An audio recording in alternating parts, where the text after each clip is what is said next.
Salut les goths et bienvenue pour cette nouvelle vidéo à la française. Aujourd'hui, on se retrouve avec un programme assez chargé. Je suis accompagné de Anto, Salut. de Pitouche Salut tout le monde. et de Yorick. Salut les goths.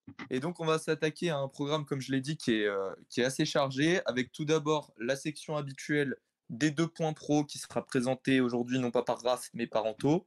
Après, on ira sur le débrief des mondiaux. On va vous apporter une toute nouvelle section, on en discute ou pas. Et ensuite, on finira par la preview des championnats du monde féminin et du chrono pour les hommes. Sur un énorme développement, Costefroy qui revient, et c'est Costefroy qui s'impose devant Alain Philippe, la troisième place pour Mikel Honoré. Alors Anto, pour cette section 2 points pro, de quoi tu veux nous parler aujourd'hui? Alors du coup, déjà, Raph est malheureusement parti en vacances, donc je suis obligé de le remplacer. Je suis là pour vous parler aujourd'hui du Tour de l'Ain qui a eu lieu la semaine dernière avec la victoire au classement général de Michael Storer, qu'on a vu retrouver un niveau et ça faisait plaisir, contrairement à ces 2 dernières années où on peut dire très sincèrement qu'on l'a peu vu chez Groupama, donc il quitte l'équipe à la fin de saison. Mais on avait une belle bataille, notamment à l'étape 2 avec Jefferson Cepeda, le grand ami de Thibaut Pinot. Donc globalement une grosse domination de Groupama qui fait première avec Stewart sur la première étape qui était un sprint, deuxième avec Michael Storer derrière Cepeda au sprint, comme Thibaut Pinot d'ailleurs sur le Giro à l'étape 2. Et l'étape 3, du coup, remportée par Storer, du coup, qui remporte le classement général devant un très grand Kenny Lisonde, qu'on a retrouvé à un plutôt bon niveau et ça fait plutôt plaisir. Et ensuite, Nicolas Prudhomme qui prend la 3e place au classement général. Donc, un beau petit Tour de l'Ain qui fait plaisir. Et du coup, encore une victoire de Michael Storer comme quand il était chez DSM. Et du coup, la deuxième course dont je voulais vous parler, c'est la Poulie normande, qui aura lieu du coup la semaine prochaine, le 13 août. Donc c'est toujours une superbe course, donc on verra qui gagnera. Sûrement, ça se jouera entre les grosses armadas Arkea avec Mathis Louvel, Mozzato notamment, AG2R avec Bastien Tronchon et FDJ. On n'a pas encore les noms qui seront, mais ce sera toujours une belle petite course à suivre. D'accord, et puis il est toujours bon de rappeler le slogan de Raph, les 2 points pro, c'est mieux que le World Tour. Et il a Est-ce- totalement raison. Et oui, et Juste, souvent, en souvent parlant de il a Raph, raison.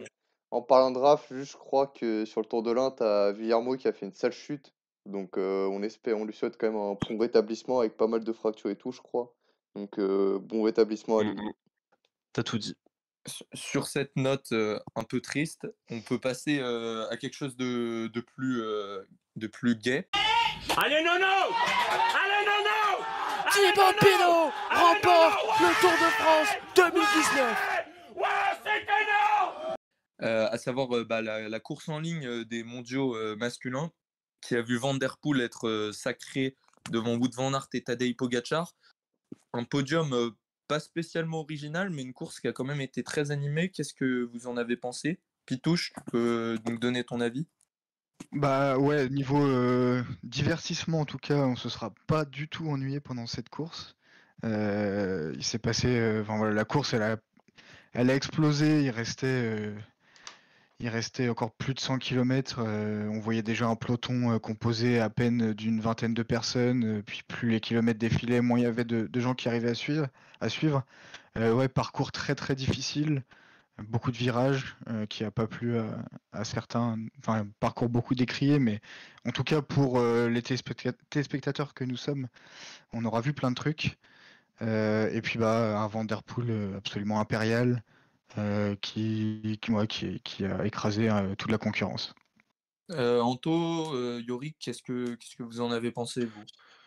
Moi, je rejoins ce que tu disais, Pitouche. Hein. Je suis un peu plus quand même du côté de ce que disait aussi Thomas Voeckler, que le parcours est quand même. Alors, bien sûr, c'est comme ça, il y a des virages et tout, mais je trouve ça un peu dommage quand on voit Laporte qui a malheureusement eu un problème mécanique et qui, du coup, avec autant de virages, tu peux pas faire ton retard, quoi. T'as un problème mécanique, c'est fini pour toi. Donc, ça se résumait à beaucoup de virages, quoi. Donc, en plus, avec la pluie en fin de course où c'était quand même assez dangereux et on a vu Van Der Poel qui est tombé, j'ai trouvé le parcours, ils auraient pu faire un peu mieux, surtout que bon, ça m'étonnerait que dans Glasgow, il y ait que des virages comme ça. Enfin, t'es pas obligé de faire des virages tous les 500 mètres, quoi. Donc voilà, mais sinon, la course, comme tu disais, Pitouche, dans sa globalité, était superbe. On a vu Van Der Poel très fort, Van Aert très fort, un Remco un peu énigmatique, un coup bien, un coup moins bien. Pogacar qui, dans sa lignée du Tour, est toujours en grande forme. Et surtout, Mats Pedersen qui arrivait à suivre ces trois monstres. C'était assez incroyable. Donc, non, voilà, après, évidemment, côté français, on va en reparler, hein, mais on est un peu déçus. Donc, aucun Français dans le top 10, mais bon, on peut pas toujours être devant. Ouais, je suis d'accord avec Anto. En plus, le scénario que ça a pété aussi loin, je sais pas vous, ça m'a un peu fait rappeler Louvain, là où Costefroy et Remco, à 180 bornes de l'arrivée, ils se cassent. Ça avait directement fait du mouvement, foutu un peu le bazar, etc. Avec aussi Alav qui a mis des attaques de partout. Je trouve qu'on a été un peu dans ce sens-là sur ce championnat du monde où on a vu Remco, on a vu Pedersen, on a vu Van Aert attaquer pas mal de fois tout au long du parcours, etc. Donc franchement, c'était un très très beau championnat du monde et ouais, on pourra regretter un peu les virages. C'est beaucoup. Vauclair a notamment parlé d'un parcours plus de critérium que de championnat du monde, mais à titre perso, j'ai quand même pris beaucoup beaucoup de plaisir devant ce championnat du monde. Et moi, je sais Obligé de, pas vous. juste obligé de rajouter une petite mention, on a commencé à lister les noms, mais une belle mention à Bettiol quand même, Ouais, c'est vrai. qui a été enfin, vraiment surprenant sur cette course et qui avait peut-être les jambes pour. Ouais, je pense qu'il doit être un peu déçu de sa place, mais il avait sûrement les jambes pour faire mieux, mais il a tenté le tout pour le tout, quitte à tout perdre, et ça lui a pas souri, mais il était vraiment une super forme. C'est des coureurs comme ça qu'on aime, qui préfèrent tenter tout pour la victoire plutôt qu'une troisième place anecdotique. Et je sais pas vous, mais moi, le parcours, quand j'avais vu comment dire, le profil, je pensais pas du tout que ce serait aussi dur. J'étais très étonné de la difficulté. Alors, bien sûr, c'est pas des grimpeurs qui gagnent à la fin, mais c'est vraiment des coureurs de classique qui sont très habitués à, comment dire, qui sont très punchy. Et vraiment la répétition des efforts, je pensais pas que ce serait aussi dur. Je pensais pas que ça finirait comme ça, en petits groupes éparpillés partout. Euh, donc voilà. C'était assez surprenant parce que beaucoup voyaient Jasper Philipsen dans un potentiel favori après son Tour de France énorme, mais avec la répétition de toutes ces montées, comme disait Yorick, ça rappelle vraiment Louvain, en peut-être un peu plus dur, parce que les pourcentages qui avoisinaient les 15% dans une bosse de 300 mètres, mais 300 mètres à 15%, c'est quand même super dur, quoi. Donc c'était assez étonnant de le voir lâcher sitôt, mais c'est sûr que l'enchaînement des bosses, et puis on l'avait vu dès la reconnaissance de Van Der Poel le vendredi ou le samedi, il me semble, que la course allait être dure. Ouais, et puis l'enchaînement des virages aussi, hein, fait que tu es obligé de relancer à chaque fois. Tu peux jamais garder ton rythme, tu es toujours obligé de remettre un à-coup. Et ça, pour les coureurs qui n'ont pas forcément l'habitude des efforts répétés comme ça, ouais, c'est difficile. Puis comme vous l'avez dit, tu ajoutes la bosse. En fait, on l'a compris assez vite que Philipsen, même en voyant la reco de Van Der Poel, mais aussi les courses des juniors avant, quand on voit le parcours à la télé directement, on se doutait que Philipsen et Sprinter dans la globalité, ça serait compliqué quand même. Voilà. Bon, est-ce que vous avez autre chose à dire? Peut-être quelqu'un qui vous a déçu ou Euh, non, on peut moi, passer. il y a un coureur, pas qui m'a déçu, mais qui m'a encore une fois surpris. C'est Mathieu Dinam, je sais pas comment on le dit, Ouais. qui fait top 7. Et c'est quand même assez incroyable quand on voit l'intensité de cette course. Il fait quand même de bonnes petites placettes là entre l'année dernière et cette année. Donc il monte en pression et il va falloir le surveiller parce que je pense qu'il a seulement 23 ans. Il y a pas mal d'équipes qui vont s'intéresser à lui. Pour l'instant, il est toujours chez DSM jusqu'en 2025. Donc bon, ils ont bien solidifié son contrat. Mais attention à ce petit coureur australien. Ouais, en plus, il sortait déjà d'un beau petit Tour de France quand même. Il avait été répondu présent aux côtés de Romain Bardet quand il était encore là. Il finit d'ailleurs juste devant Tom Skujins. Skujins aussi, grosse course de sa part, faire huitième encore, alors que bon, en étant d'un petit pays avec aussi peu d'équipiers, entre guillemets, c'est quand même très fort de sa part. Et Nelson Paoles, 11e également. Après un petit Tour de France que je trouvais un peu en dedans, perso, il a fait quand même une très belle course aujourd'hui, hein. Enfin, pas aujourd'hui, mais sur les championnats du monde. Moi, le coureur que je voulais rajouter aussi, c'est Stéphane Kuhn, qu'on n'a pas parlé, qui encore une fois est là, 5e, sur un parcours, évidemment, qu'il affectionne, hein, sous la pluie en plus, sur la fin de course. Donc bravo à lui, et j'ai hâte de voir, on en parlera en fin de vidéo, ce qu'il va faire sur le chrono de vendredi. Il sera un des favoris ou outsiders en tout cas pour la victoire. Et dernière chose, parce que je viens d'y penser, mais pour être champion du monde pour Pogacar, je pense que ça va quand même être une sacrée. Comment dire? Ça va être sacrément difficile parce que des parcours qui sont très difficiles comme ça, mais qui ne grimpent pas suffisamment, on le voit, il est là, il est sur le podium, mais j'ai pas l'impression qu'il pouvait vraiment tirer son épingle du jeu entre Van Der Poel et Van Aert. Donc je pense vraiment que pour que Pogacar soit champion du monde à un moment ou un autre de sa carrière, il faudra un parcours vraiment extrêmement difficile, avec beaucoup plus comment dire, de pourcentage, enfin de longs pourcentages, parce que là, en fait, il sera toujours placé, mais j'ai l'impression qu'il sera toujours plus ou moins battu. Je sais pas si Bah, c'est l'impression que tu as donné aussi. c'est un peu ça, mais après, je crois que niveau championnat du monde 2025 au Rwanda, je crois que ça finit avec un mur, mais vraiment bien pentu. Donc je pense qu'à partir de là, déjà, il aura une meilleure chance qu'aujourd'hui dès 2025, quoi. Ok. Eh ben, Ouais, et puis il y a les ça- championnats du monde en France qui seront quelques années après, Ouais, j'ai plus la date, 2027, je 2028 crois. ou... 27, je crois. Ah voilà. Ou là, ça sera en montagne, hein, donc il va avoir des opportunités, il est encore jeune, hein, Tadej. Oui, oui, bien sûr, bien sûr. Mais sur un parcours comme ça, c'est pas, ouais, Mais c'est pas non, pour. c'est sûr. C'est un peu comme Milan-San Remo où chaque année il tente beaucoup, mais c'est très compliqué pour lui de le remporter tout simplement. Donc voilà. Donc je pense qu'on a fait le tour. On va pouvoir passer à notre nouvelle section. On n'en discute pas. Avec notre premier sujet, la France, deuxième au chrono par équipe des championnats du monde. Yorick, est-ce qu'on en discute ou on n'en discute pas? On en discute. Antoine On en discute, évidemment. et Pitouche. Je suis du même avis. Alors, qu'est-ce que vous voulez nous dire sur ce sujet? Voilà, moi je trouve que c'est bien, c'est important de souligner quand même, la France, c'est bien connu qu'on n'est pas non plus le pays avec les plus grands rouleurs du monde, et faire deuxième à seulement 7 secondes de la Suisse qui avait quand même une sale armada avec Kung, Bissegger, Schmidt ou encore Marlene Reusser, c'est quand même un sacré petit exploit je trouve, et c'est important de le souligner, de montrer que voilà, on est quand même capable de faire des grosses perfs sur les exercices de contre-la-montre. Ouais, ouais, je suis d'accord avec toi. Alors, il faut souligner aussi quand même que Marlene Brosser est tombée hier. C'est pour ça que je pense qu'on Ouais, est c'est aussi vrai. proche.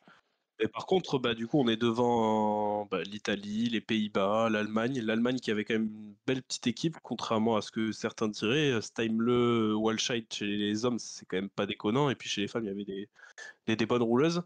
Donc, et puis ça fait plaisir de voir Brian Coquin dans ce rôle qui est pas forcément le sien, quoi. Et C'est vrai. même si c'est quand même un bon rouleur, hein, mais du coup, forcément, avec Armirail Cavani à côté des garçons, et puis énorme travail du côté des filles avec Cédrine Carbaol, Juliette Labousse et Audrey Cordon-Agro. Du coup, une équipe super homogène, et puis ça fait plaisir de voir qu'on met nos armadas dans une épreuve qui est entre guillemets mineure, et Sous-coté j'espère même que un dans peu, hein. quelques années, Je trouve ça intéressant.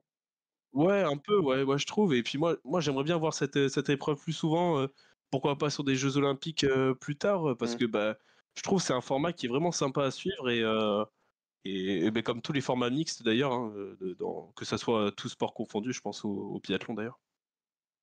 Ouais, je vais pas aller plus loin dans le débrief parce que justement tout a été dit, mais justement sur le format, on voit qu'il fait quand même beaucoup débat. Je regardais sur les réseaux sociaux, beaucoup de gens qui trouvent, enfin, qui n'apprécient pas ce format. Moi, au contraire, j'ai trouvé ça assez intéressant. Alors, on voit malheureusement que certains pays n'ont pas du tout joué le coup. La Belgique n'a même pas pris la peine d'aligner son équipe. Certaines autres équipes ont mis des équipes bis. Du coup, voilà, il va falloir que ce format continue à se développer et que les pays se familiarisent avec ça.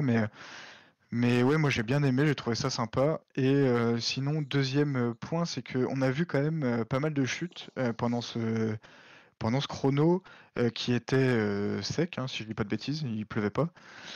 Du coup, voilà, c'est un point pour quand même il va falloir faire attention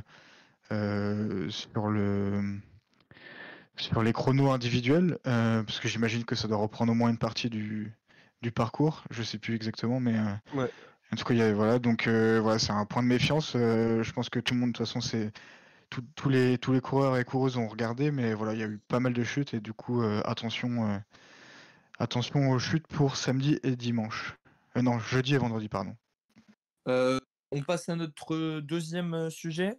Mohoric qui a remporté le Tour de Pologne avec une organisation médiocre, on peut dire. Est-ce qu'on en discute ou on n'en discute pas, Anto? On en discute. Pitouche? Non, j'ai rien vu, j'étais pas là et j'aime pas cette course. Et Yorick? J'ai pas vu la course, mais je pense que c'est quand même important d'en discuter, quoi.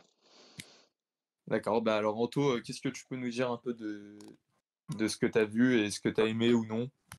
C'est pas tellement le Tour de Pologne. Le Tour de Pologne était plutôt intéressant avec un super Lenny Martinez qui est 12e à cause du chrono, mais qui était toujours à l'avant parmi les meilleurs. Mais justement, Lenny Martinez est tombé sur la première étape, sur la deuxième étape.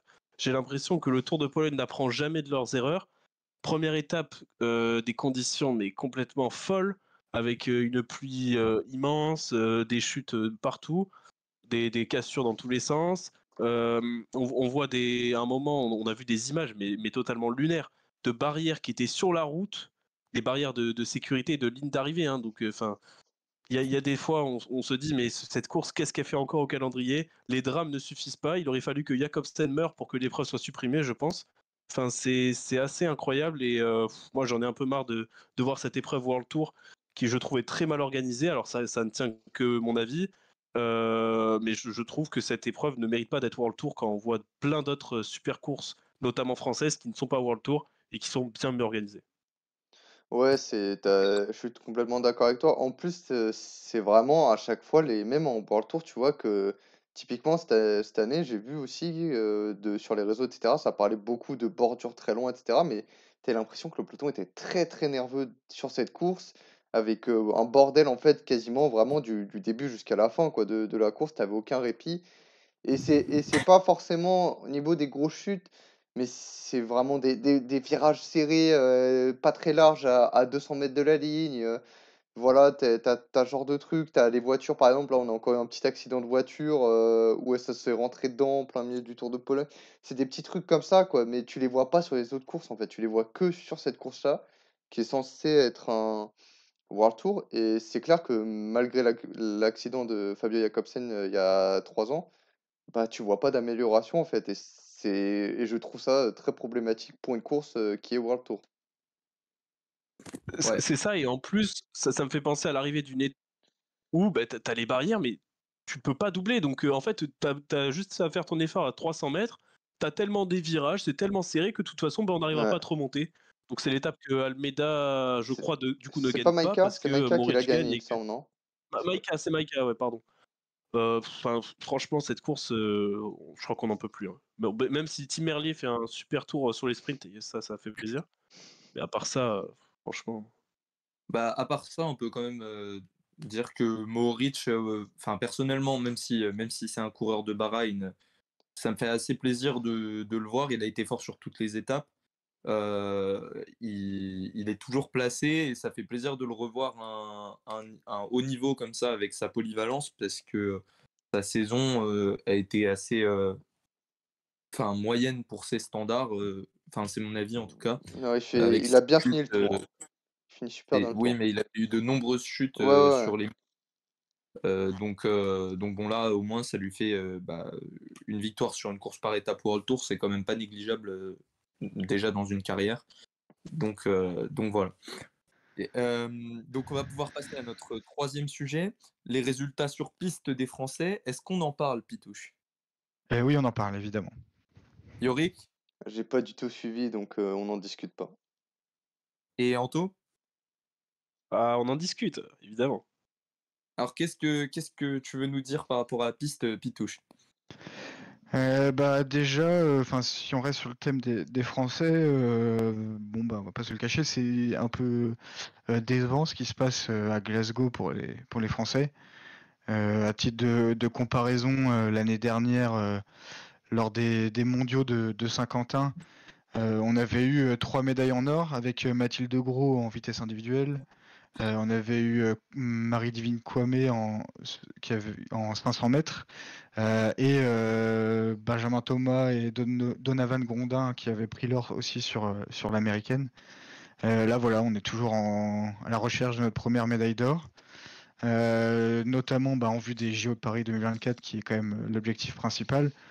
Je crois que si je dis pas de bêtises, le 500 mètres de Kwame n'est pas une épreuve au JO, si je dis pas de bêtises, mais en tout cas voilà, on passe un peu au travers.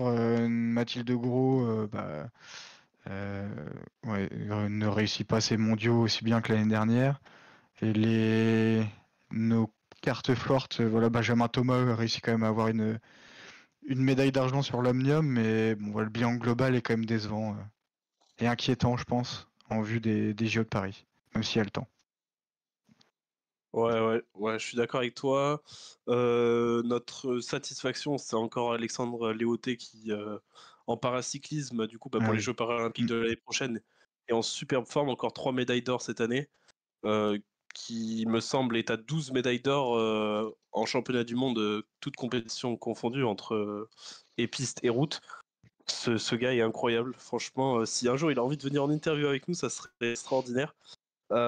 Franchement, il sauve le bilan des Français, moi je trouve. Et par contre, il y a une chose à souligner sur ces championnats du monde, c'est le fait de mélanger paracyclistes et cyclistes. Je trouve ça génial parce que tu regarderais pas forcément certaines épreuves. Et par exemple, hier, j'ai attendu Thomas Bouda et Benjamin Thomas pour l'américaine. Et du coup, j'avais quand même regardé pas mal en avance. Et il y avait plein d'épreuves, même des épreuves paracyclistes. Donc, tu te mets dessus et tu suis, quoi. Donc, je trouve ça génial.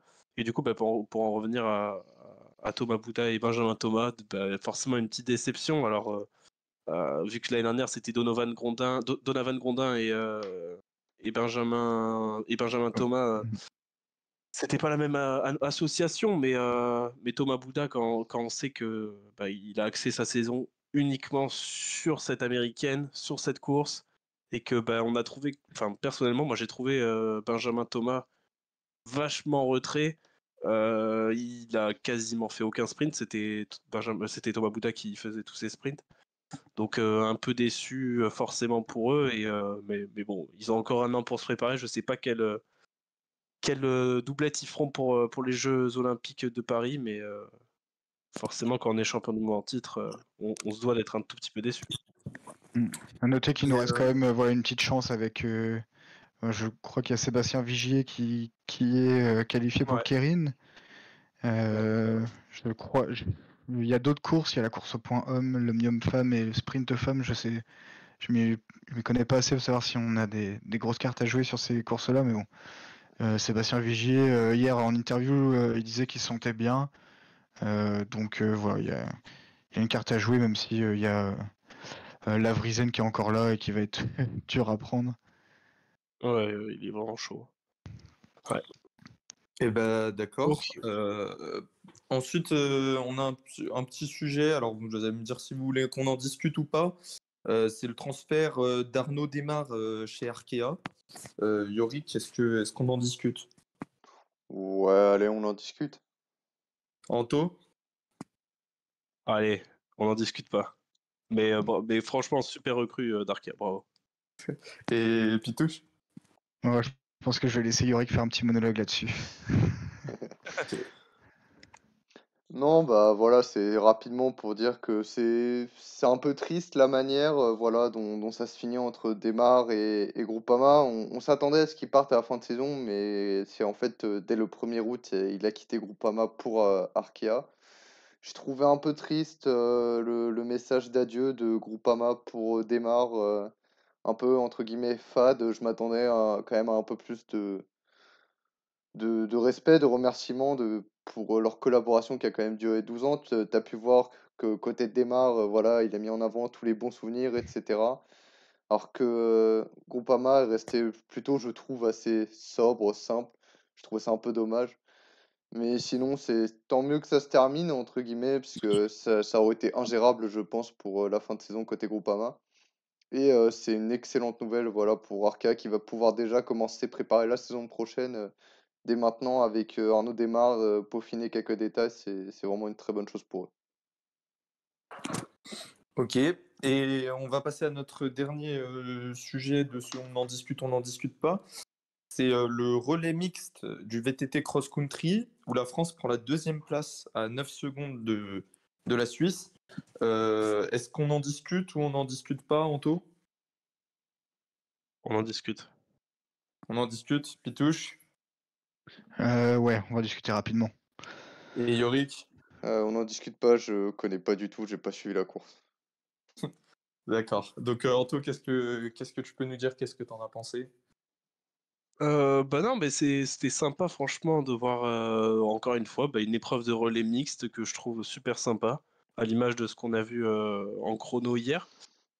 Une belle équipe de France avec du coup Loana Lecomte, Lynn Burquier, et les deux belles espoirs du cyclisme et du VTT français qui étaient là chez les filles avec la jeune junior que j'ai oublié, Anaïs Moulin, pardon. Du coup, on a vu qu'on avait un tout petit peu de retard à un moment dans la course on avait même un beau retard sur les Autrichiennes et Lynn Burki a fait un super relais pour nous remettre devant. Et puis malheureusement, Anaïs Moulin a un petit peu craqué sur son relais et du coup, Nino Schurter était déjà parti pour la Suisse sur le dernier relais face à Jordan Sarrou avec de l'avance. Donc, évidemment, connaissant Nino Schurter, c'était quasiment impossible de le remonter. Ouais, bah t'as un peu tout dit niveau de la course. Je rajouterais juste, ouais, comme tu disais, le format mix, franchement, moi j'adore ça dans tous les sports en général. Je trouve ça bien, notamment pour nous qui, en France, on a c'est des formats qui nous réussissent beaucoup. Je vois là en tête, j'ai le triathlon notamment où on est imbattable depuis je sais pas combien d'années au championnat du monde et en fait, on a parfois dans les épreuves, on n'a pas forcément les meilleurs, mais on est souvent assez dense dans ce genre de catégorie. Ça nous réussit plutôt bien et c'est toujours des formats qui sont sympas à regarder. Bon, là en l'occurrence en VTT, on a quand même des très gros noms, hein, mais ouais, c'est des bons formats sympas à regarder et qui nous sourient plutôt bien. Donc plus il y en a, mieux c'est pour nous. Et si je peux ajouter par rapport à ce qu'on disait sur le chrono mixte tout à l'heure, là en VTT, ce qui fait plaisir, c'est que c'est vraiment les gros noms qui se présentent. Nino Schurter, 10 fois champion du monde. Jordan Sarrou, c'est une des grosses têtes du VTT mondial. Donc là, on a vraiment le meilleur du meilleur qui s'affronte et pas comme dans le chrono, juste entre guillemets que ceux qui veulent venir. Donc ça fait plaisir. C'est déjà une médaille d'argent à 3 jours des courses individuelles. C'est plutôt de bon augure, je trouve, surtout que le duel Nino Schurter-Jordan Sarrou dans le dernier tour a semblé plutôt équilibré. Donc ça promet. Et puis c'est aussi de bon augure à un an des JO 2024 où le VTT est une discipline olympique et on pourra viser plusieurs médailles d'or, je pense, dans cette discipline. Donc voilà, donc c'était la section on n'en discute pas. Et puis maintenant, on va pouvoir passer au preview. Et Thomas qui sont en difficulté. Terrain Thomas en difficulté alors que Julien Lafilippe s'accroche à la roue de Michel Landa. Vous voulez commencer par quoi, les femmes ou le chrono homme? On peut faire dans l'ordre chronologique. Du coup, le chrono homme, sauf si on parle du chrono femme également, rapidement. Mais... Alors le chrono femme, j'ai Bon, pas... le chrono femme, rangez tout, Marlène Reuser devrait gagner normalement. Oui, voilà. C'est ce que j'allais dire. Avec quand même Demi Vollering et peut-être Grace Brown en outsider. C'est j'en oublie, mais voilà. Alors, c'est vite plié chez les femmes et on peut passer du coup au chrono homme. Qu'est-ce que vous pouvez m'en dire?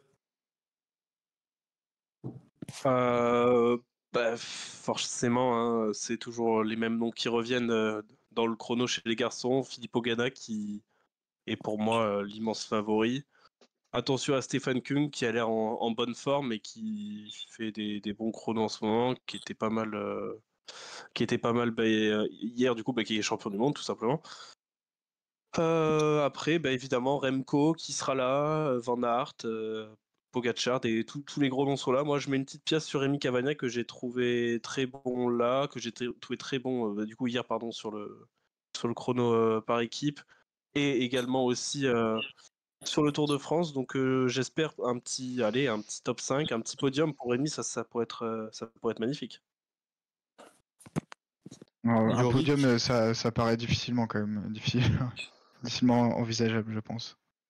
Ouais, en plus, c'est pas une distance qui lui convient extrêmement bien, hein, Cavagna. Je crois que c'est 45 ou 46 km le chrono. On Ouais, sait c'est que extrêmement long. au-delà des 30 km, c'est quand même assez compliqué pour lui. Mais en vrai, moi, si je devais mettre un prono, je dirais Remco. Il a pas mis un coup. Il a pas été très bon sur les championnats du monde, mais contrairement à un Van Aert ou un Kung ou un Pogacar, il a pas dû aller, il est pas allé à fond de bout en bout. Quand il a lâché, il a fini tranquillement. Parce que je pense qu'il est champion du monde en titre et il devait de respecter la course en la finissant du moins. Mais je pense que lui et Ganna seront les plus frais. Et je vois bien Remco champion du monde perso.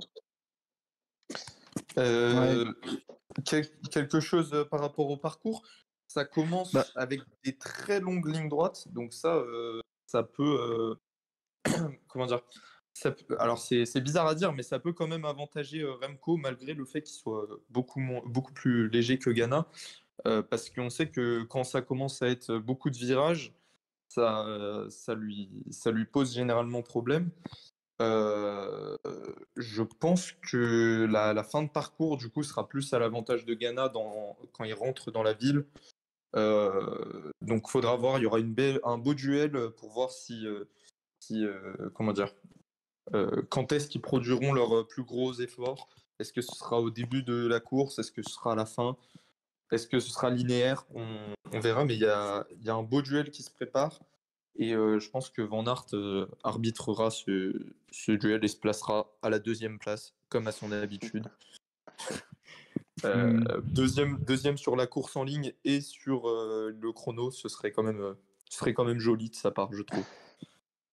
Moi, je vois bien Kung. Alors peut-être pas pour la victoire parce que Ganna ou Remco, je les vois bien faire un et deux. Mais Kung, franchement, il m'a impressionné. De toute façon, depuis le début de ces mondiaux, il est impressionnant, que ce soit sur la course en ligne, où il a rien lâché, il était toujours là, fini à une magnifique 5e place. Et sur ce chrono mixte dont on parlait tout à l'heure, honnêtement, c'est lui qui tractait pendant la majorité du relais des Suisses. Il était impressionnant. Bisseguer, lui, a craqué, a été le premier à craquer dans l'équipe. Donc il a fini avec Schmitt. Mais voilà, c'est lui qui était devant une très grosse partie du temps et il avait l'air très en jambes. Donc je le vois bien. Allez, je le mettrai 3e, je pense. Ce sera peut-être un peu court pour battre Ganna et Remco. Mais ouais, il paraît bien. Personne ne parle du grand ami de Yorick, Tobias Foss. On peut faire un prono sur sa place, hein, si vous voulez. Hein. Quelle place il finira, Tobias Foss? Allez, font top 10 ou pas? Font top 10. Moi, je pense 11e, top 11. Comme un certain Tony Galopin. Ouais, quand on voit quand même le monde qu'il y a d'aligner, enfin, il manque pas grand monde, hein. Je sais pas s'il manque du monde en vrai. J'ai pas de gens comme ça en tête, mais ouais, non, le top 10, ça va être juste, hein. Surtout juste la forme actuelle, je pense qu'il va sortir du top 10. Ouais. Ok, et on va pouvoir passer à la dernière section sur la course en ligne féminine, avec une grosse question, qui pour battre Lotte Kopecky sur Les, ce parcours? les Pays-Bas, même si en vrai, individuellement, personne. Enfin, c'est de loin, je pense, la meilleure sur ce genre de parcours. Elle sort d'un Tour de France éblouissant.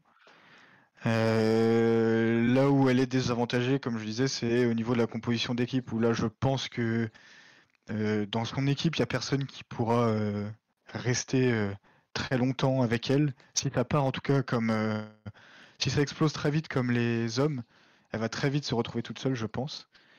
Alors que du côté des Pays-Bas, voilà, il y aura Demi Vollering en leader, mais bon, avec Van Vleuten, Rejane Marcus, Shirin Van Uyroy, voilà, ça, c'est des filles qui peuvent tenir pendant bien plus longtemps que l'équipe de Belgique. Donc voilà, à mon avis, il va falloir une belle stratégie des Néerlandaises pour essayer de piéger Lotte Kopecky. Et je pense que ça Ouais, pourra nous donner une belle course de mouvement avec des attaques un peu de partout et potentiellement une championne du monde comment dire, un peu surprise si par exemple, imaginons Shirin Van Enroy attaque et que on la laisse partir, un peu comme si Bettiol avait tenu chez les hommes. C'est pas forcément les noms qu'on attend, mais sur un parcours comme ça peut le faire. Pour moi, côté Kopecky, ça va être vachement compliqué. Elle va quand même se retrouver vite toute seule. Donc, le collectif des Pays-Bas a largement l'opportunité de la faire vaciller. Je pense que Vollering ne sera pas lâché par Kopecky. Donc, dans ce cas, les Pays-Bas ont tout intérêt à jouer sur leur collectif et, comme tu disais, ouais, faire partir pas mal de coureuses en facteur et à l'image de ce qu'a tenté la Belgique, essayer d'asphyxier en faisant des attaques un peu dans tous les sens, ce qu'avait fait la Belgique chez les garçons. Et juste côté français, là je vois la composition. Est-ce que vous pensez il y a une carte de faire une bonne performance ou pas? Bah, Juliette Labousse, elle aime bien les. Enfin là, dans la durée, elle tient bien les efforts, mais on l'a vu dans l'étape du Tourmalet. Le problème, c'est que elle a pas un jump suffisant. Du coup, je me dis que si ça part d'un coup très vite, elle va rater le coup. Elle va pas pouvoir suivre d'entrée, même si elle pourra maintenir derrière. Mais ouais, je pense que ça risque d'être compliqué. Et le reste de l'équipe, non, je pense que sur un parcours comme celui-là, je pense que ça va être compliqué. Ouais. Eh bien, Moi, je pense que juste pour finir, Juliette, je pense que sa seule chance, c'est d'essayer d'anticiper et du coup faire un effort un peu plus lissé plutôt que subir les attaques, subir. Et là où, malheureusement, et comme tu disais, Pitouche, elle manque un peu de punch. Je pense qu'il faudra suivre les coups tentés par les Pays-Bas, en fait, pour essayer de, comment dire, s'il y en a un qui va au bout, potentiellement, t'es pas forcément avec Kopecky ou Vollering dans le groupe, et tu peux être avec un second couteau, et à ce moment-là, tu as une carte à jouer. Mais si elle arrive avec les gros noms, je pense que qu'elle n'arrivera pas avec les gros noms de toute façon. Donc ça me paraît impossible de la jouer en encaissant juste tout au long de la course. Est-ce que quelqu'un a quelque chose Ouais, je voulais juste rajouter un petit mot sur l'équipe d'Italie quand même, qui a une superbe équipe. Et malheureusement, il leur manque leur pièce maîtresse, Elisa Longo Borghini, qui est absente, qui s'est pas remise de sa maladie qu'elle a eue pendant le Tour de France.